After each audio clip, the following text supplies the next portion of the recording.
श्री शिवपुराण महात्म्य अध्याय 2 और 3। शिवपुराण के श्रवण से देवराज को शिवलोक की प्राप्ति तथा चंचुला का पाप से भय एवं संसार से वैराग्य।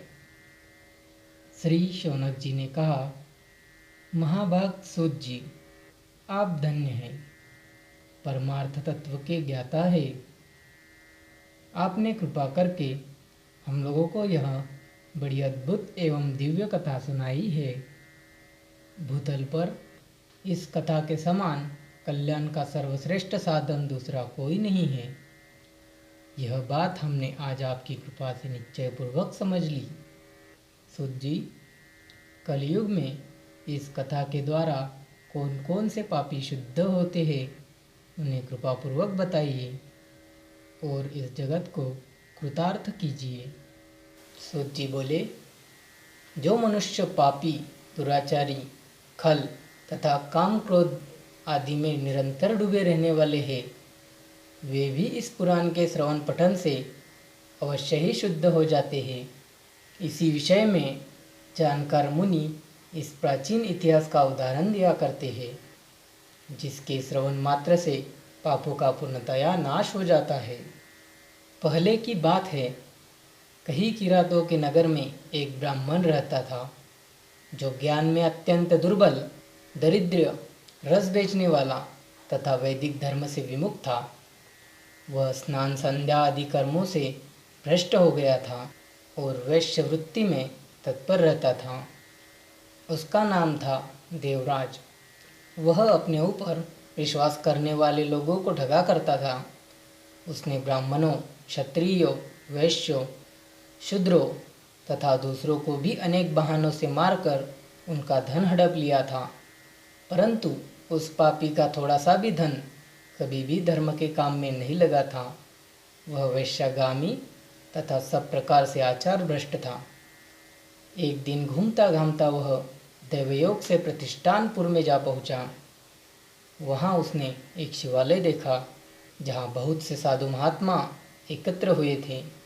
देवराज उस शिवालय में ठहर गया, किंतु वहाँ उस ब्राह्मण को ज्वर आ गया। उस ज्वर से उसको बड़ी पीड़ा होने लगी। वहाँ एक ब्राह्मण देवता शिवपुराण की कथा सुना रहे थे। ज्वर में पड़ा हुआ देवराज ब्राह्मण के मुखारविंद से निकली हुई उस शिव कथा को निरंतर सुनता रहा। 1 मास के बाद ज्वर से अत्यंत पीड़ित होकर वह चल बसा। यमराज के दूत आए और उसे पाशों से बांधकर बलपूर्वक यमपुरी ले गए। इतने में ही शिवलोक से भगवान शिव के पार्षदगण आ गए। उनके गौर अंग कर्पूर के समान उज्जवल थे, हाथ त्रिशूल से सुशोभित हो रहे थे। उनके संपूर्ण अंग भस्म से उद्भासित थे और रुद्राक्ष की मालाएं उनके शरीर की शोभा बढ़ा रही थी।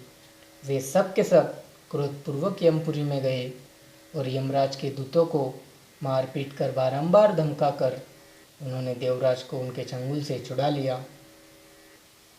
और अत्यंत अद्भुत विमान पर बिठाकर जब वे शिवदूत कैलाश जाने को उद्यत हुए, उस समय यमपुरी में बड़ा भारी कोलाहल मच गया। उस कोलाहल को सुनकर धर्मराज अपने भवन से बाहर आए। साक्षात दूसरे रुद्रों के समान प्रतीत होने वाले उन चारों दूतों को देखकर धर्मज्ञ धर्मराज ने उनका विधिपूर्वक पूजन किया और ज्ञान दृष्टि से देखकर सारा वृत्तांत जान लिया। उन्होंने भय के कारण भगवान शिव के उन महात्मा दूतों से कोई बात नहीं पूछी, उल्टे उन सब की पूजा एवं प्रार्थना की। तत्पश्चात वे शिवदूत कैलाश को चले गए और वहां पहुंचकर उन्होंने उस ब्राह्मण को दया सागर सांब सदाशिव के हाथों में दे दिया। श्री शौनक जी ने कहा, महाभाग सूत जी, आप सर्वज्ञ हैं। महामते, आपके कृपा प्रसाद से मैं बारंबार कृतार्थ हुआ। इस इतिहास को सुनकर मेरा मन अत्यंत आनंद में निमग्न हो रहा है। अतः अब भगवान शिव में प्रेम बढ़ाने वाली शिव संबंधिनी दूसरी कथा को भी कहिए। श्री सूत जी बोले, शौनक सुनो, मैं तुम्हारे सामने गोपनीय कथा वस्तु का भी वर्णन करूंगा। क्योंकि तुम शिव भक्तों में अग्रगण्य तथा देवताओं में श्रेष्ठ हो। समुद्र के निकटवर्ती प्रदेश में एक वाष्कल नामक ग्राम है, जहाँ वैदिक धर्म से विमुख महापापी द्विज निवास करते हैं। वे सब के सब बड़े दुष्ट हैं। उनका मन दूषित विषय भोगों में ही लगा रहता है। वे न देवताओं पर विश्वास करते हैं न भाग्य पर। वे सभी कुटिल वृत्ति वाले हैं, किसानी करते और भांति भांति के घातक अस्त्र शस्त्र रखते हैं। वे व्यभिचारी और खल है। ज्ञान वैराग्य तथा सधर्म का सेवन ही मनुष्य के लिए परम पुरुषार्थ है, इस बात को वे बिल्कुल नहीं जानते हैं। वे सभी पशु बुद्धि वाले हैं। अन्य वर्णों के लोग भी उन्हीं की भांति कुत्सित विचार रखने वाले स्वधर्म विमुख एवं खल है। वे सदा कुकर्म में लगे रहते हैं और नित्य विषय भोग में ही डूबे रहते हैं। वहाँ की सब स्त्रियाँ भी कुटिल स्वभाव की, स्वेच्छारिणी, पापासक, कुत्सित विचार वाली और व्यभिचारिणी हैं। वे सद्व्यवहार तथा सदाचार से सर्वथा शून्य हैं। इसी प्रकार वहाँ दुष्टों का ही निवास है। उस वाष्कल नामक ग्राम में किसी समय एक बिंदुक नामधारी ब्राह्मण रहता था। वह बड़ा अधम था, दुराचारी और महापापी था। यद्यपि उसकी स्त्री बड़ी सुंदर थी, तो भी वह कुमार्ग पर ही चलता था। उसकी पत्नी का नाम चंचुला था। वह सदा उत्तम धर्म के पालन में लगी रहती थी, तो भी उसे छोड़कर वह दुष्ट ब्राह्मण वैश्यागामी हो गया था। इसी तरह कुकर्म में लगे हुए उस बिंदुक के बहुत वर्ष व्यतीत हो गए। उसकी स्त्री चंचुला काम से पीड़ित होने पर भी, स्वधर्मनाश के भय से क्लेश सहकर भी दीर्घकाल तक धर्म से भ्रष्ट नहीं हुई, परंतु दुराचारी पति के आचरण से प्रभावित हो आगे चलकर वह स्त्री भी दुराचारिणी हो गई। इसी तरह दुराचार में डूबे हुए उन मूढ़ चित्ते वाले पति पत्नी का बहुत सा समय व्यर्थ बीत गया। तदंतर शूद्र जातीय वैश्य का पति बना हुआ वह दूषित बुद्धि वाला दुष्ट ब्राह्मण बिंदु समयानुसार मृत्यु को प्राप्त हो नरक में जा पड़ा। बहुत दिनों तक नरक में दुख भोग कर वह मूढ़ बुद्धि पापी विंध्य पर्वत पर भयंकर पिशाच हुआ। इधर उस दुराचारी पति बिंदुक के मर जाने पर वह मूढ़ हृदय चंचुला बहुत समय तक पुत्रों के साथ अपने घर में ही रही। एक दिन देवयोग से किसी पुण्य पर्व के आने पर वह स्त्री भाई बंधुओं के साथ गोकर्ण क्षेत्र में आई। तीर्थयात्रियों के संग से उसने भी उस समय जाकर किसी तीर्थ के जल में स्नान किया। फिर वह साधारणतया बंधुजनों के साथ यत्र तत्र घूमने लगी। घूमती घामती किसी देव मंदिर में गई और वहाँ उसने एक देवैद्य ब्राह्मण के मुख से भगवान शिव की परम पवित्र एवं मंगलकारिणी उत्तम पौराणिक कथा सुनी।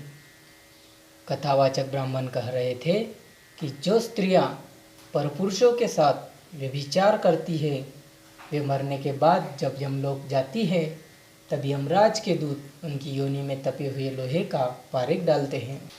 पौराणिक ब्राह्मण के मुख से यह वैराग्य बढ़ाने वाली कथा सुनकर चंचुला भय से व्याकुल हो वहाँ कांपने लगी। जब कथा समाप्त हुई और सुनने वाले सब लोग वहाँ से बाहर चले गए, तब वह भयभीत नारी एकांत में शिवपुराण की कथा बाँचने वाले उन ब्राह्मण देवताओं से बोली। चंचुला ने कहा, ब्राह्मण, मैं अपने धर्म को नहीं जानती थी, इसलिए मेरे द्वारा बड़ा दुराचार हुआ। स्वामिन, मेरे ऊपर अनुपम कृपा करके आप मेरा उद्धार कीजिए।